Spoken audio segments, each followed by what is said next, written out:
Imagina que você aceita um argumento como um bom argumento. Ou seja, para você, as premissas desse argumento são verdadeiras e elas suportam a conclusão. E nesse caso, a conclusão desse argumento é de que você deve andar de bicicleta. Isso mesmo, andar de bicicleta.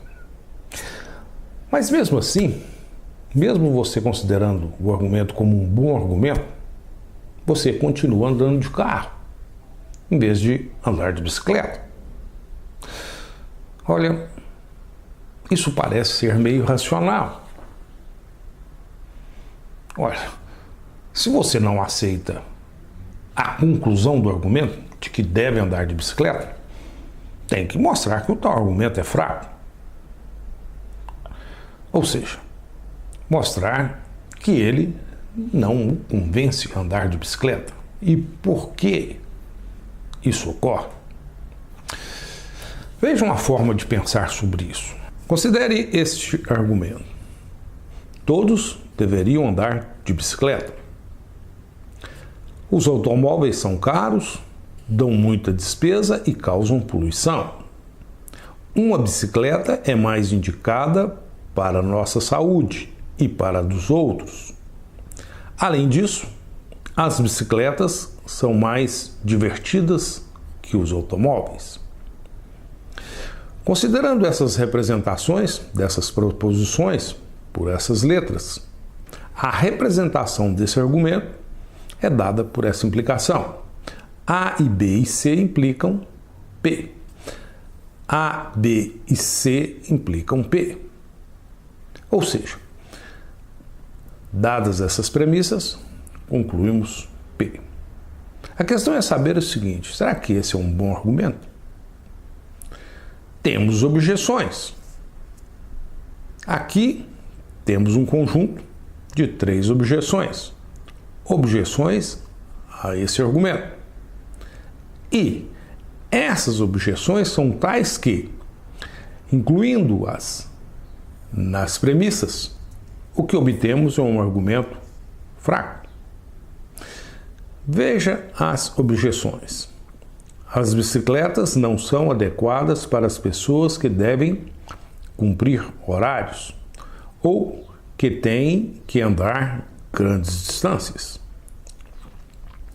As bicicletas não servem para transportar as compras quando vamos ao supermercado, nem para transportar crianças, nem para os dias chuvosos.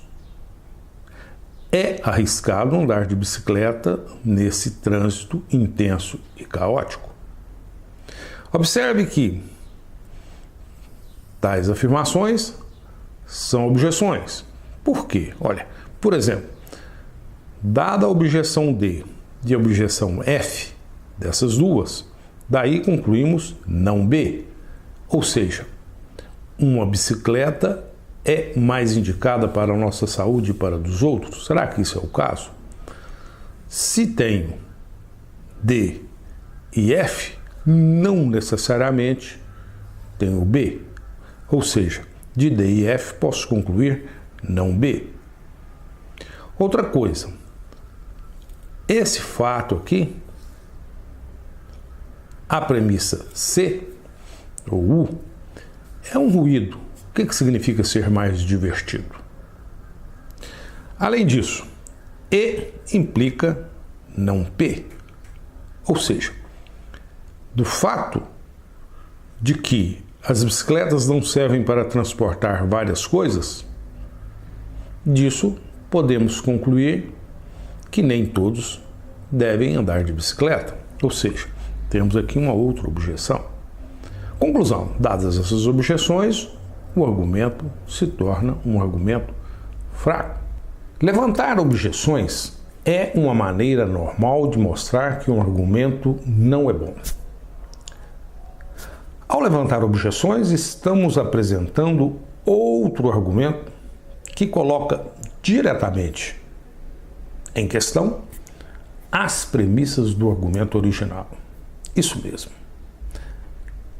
Face objeções ao argumento original. Ou mostra que há, por exemplo, uma premissa oculta. Veja como é que as coisas poderiam ficar no caso do argumento anterior. Considere aqui o argumento anterior remodelado. Todos deveriam andar de bicicleta. Os automóveis são caros, dão muitas despesas e causam poluição. Uma bicicleta é mais indicada para a nossa saúde e para a dos outros. Além disso, as bicicletas são mais divertidas que os automóveis. As bicicletas não são adequadas para pessoas que devem cumprir horários ou que têm que andar grandes distâncias. As bicicletas não servem para transportar as compras quando vamos ao supermercado, nem para transportar crianças, nem para dias chuvosos. É arriscado andar de bicicleta nesse trânsito intenso e caótico. Considerando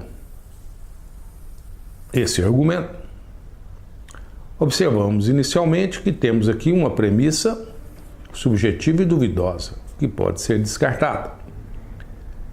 E que, além disso, temos nesse contexto uma premissa oculta, que diz o seguinte: o que for mais barato e der menos despesa do que um automóvel, causar menos poluição do que um automóvel e for melhor para a nossa saúde e para a dos outros, deve ser o veículo de transporte mais indicado. Considere essa representação dessa premissa oculta por PO. Nessas condições, dadas essas representações, temos o seguinte: uma nova conclusão. Andar de bicicleta é o mais indicado. Ou seja, não é aquela conclusão que diz que todos deveriam andar de bicicleta. Estamos dizendo que é mais indicado. Nessas condições, o novo argumento que temos é o seguinte: A e B e D e E e F e PO, a premissa oculta. Dessas premissas, concluímos que andar de bicicleta é mais indicado. Esse é um bom argumento. Novamente, observe que a conclusão é, digamos, relaxada, ela é modificada. Não é mais aquela que diz que todos deveriam andar de bicicleta, mas é a que diz que andar de bicicleta é mais indicado. Nesses moldes, nesse novo contexto, temos um bom argumento. Vamos continuar considerando as objeções. Isso mesmo, preste atenção. Objeções. Levantando objeções para contra-argumentar. E depois, mais objeções para contra-argumentar. E assim por diante. É interessante que isso sempre ocorre com a gente no dia a dia. Uma sequência de objeções. Objeções sobre objeções e assim por diante. Veja um exemplo. Considere esse diálogo entre Zé e Maria. Nesse diálogo, sempre que alguém fala alguma coisa, na sequência temos uma objeção. O Zé inicialmente afirma algo, a Maria expressa uma objeção. Em seguida, o Zé uma objeção sobre o que a Maria expressou e assim por diante. Primeira objeção, objeção sobre a objeção, uma objeção sobre a objeção da objeção e assim por diante. Veja como ocorrem tais coisas. Inicialmente, Zé diz o seguinte: deveríamos comprar um carro. Mas por quê? Qual o problema com o nosso? Deveríamos comprar outro carro para nos tornarmos independentes. Nós trabalhamos juntos, não precisamos de transporte independente. Mas nós estamos sempre nos mesmos lugares porque temos um carro só. Se tivéssemos 2 carros, cada um poderia ir onde quisesse. Mas pense só na despesa, manutenção, seguros. Eu cuido disso. Há muitas promoções para carros novos. E as despesas de 2 carros são quase as mesmas de um carro só. Observe que a cada avanço, uma objeção. E se a objeção é verdadeira, então a afirmação inicial é falsa. Aqui aparece o verdadeiro sentido da objeção. Apresentar uma objeção verdadeira para que a afirmação inicial seja falsa. Por exemplo, se essa afirmação é representada por Q e essa por P, temos aqui uma objeção. Q implica não P. Em seguida, outra objeção. R implica não Q. Em seguida, S implica não R. Em seguida, Z implica não S. E, finalmente, W implica não Z. Afinal, o que fazer? Dada essa sequência de objeções. Isso é um desafio. Chegar a um ponto final. Cada objeção é, digamos, um desafio. E temos, então, de responder a esse desafio e sustentar o nosso argumento. Afastar uma objeção é produzir, digamos, um subargumento que faz parte do nosso argumento. E para cumprir seu papel, esse subargumento tem que ser melhor, tem que melhorar o argumento inicial. Mas é claro que isso pode não ser simples. É quase que, digamos, um duelo. Argumento contra argumento. Depois o contra-argumento do contra-argumento. Ou seja, afirmação, objeção. Depois objeção da objeção.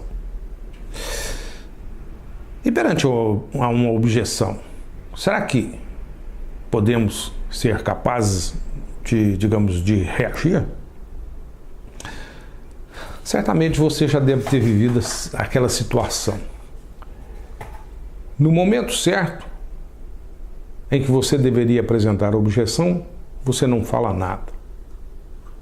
E aí, só um tempo depois é que você encontra um contra-argumento.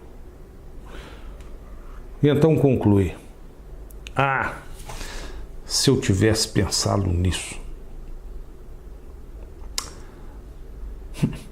Mas pode ser diferente. Dada a objeção, você simplesmente diz que não tinha pensado nisso.